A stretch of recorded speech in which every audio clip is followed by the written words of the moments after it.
Welcome to the re-release of Season 2, So You Want to Be an Influencer. We are excited to share this content again with a Common Core aligned unit of study, guiding students through activities that help them think about their own personal brand and eventually create content for the school's brand. So You Want to Be an Influencer empowers students to tell their story and to make a positive difference. With the re-release, each episode is accompanied with a viewing reflection guide to help students think about who they are and how they can become an influencer, as well as activities they can do individually or with others to apply the content from the lesson. It is our hope here at Class Intercom that helping students dive into social media with purpose can not only gain skills to grow as a digital citizen, but also tell your school's story.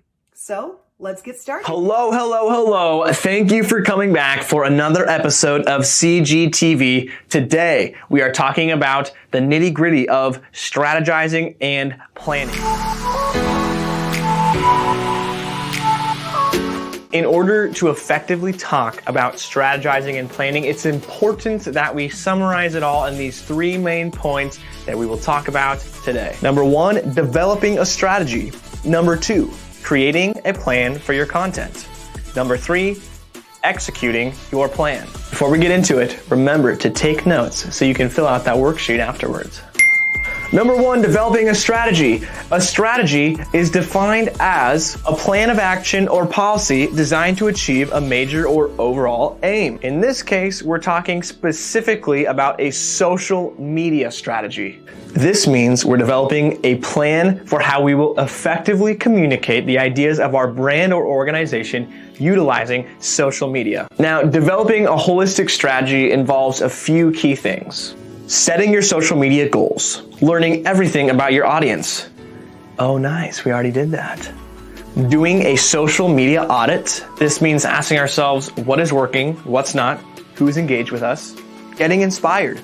Following your favorite accounts that are already doing what you want to do. Creating a content calendar, and then finally evaluating and analyzing everything you've done. That's a decent amount of steps, and now you're probably asking yourself, what's a content calendar and how do I make one? Well, lucky for you, you have me to tell you all about content calendars. A content calendar is, it's a calendar that details what posts are going out when. Essentially, it's just like the calendar that I know you organized people keep and stick to every day, but instead of events at certain times, it has posts at certain times. Now, content calendars can seem a little daunting at first, but they are absolutely vital in getting and staying organized and focused. Now, you can go really basic and literally go purchase a big paper calendar and just write in the posts and have it to look at, in your classroom, your room, wherever it is that you need it. Or if you want to go digital, you can use tools like Class Intercom.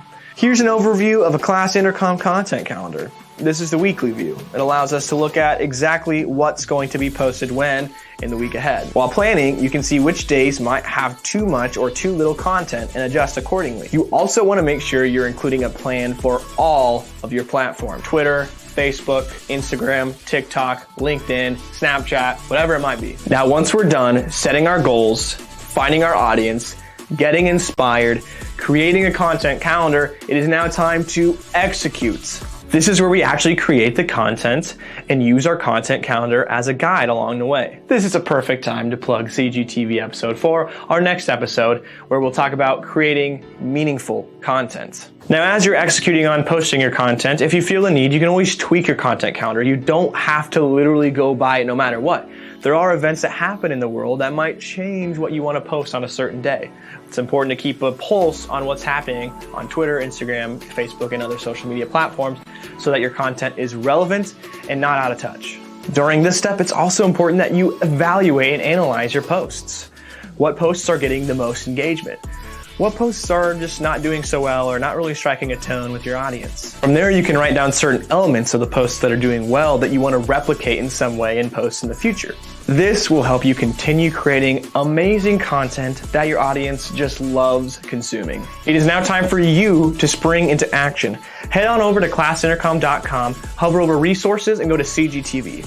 Find this episode, and you'll find a cute little worksheet I created for you under Download Worksheet. It'll help make this information that I just dropped on you personal and applicable to your life. In the meantime, feel free to DM me at Class Intercom, asking questions, or if you just want to chat, I'm there. I'm ready to talk. Until next time, go make a positive impact on social media.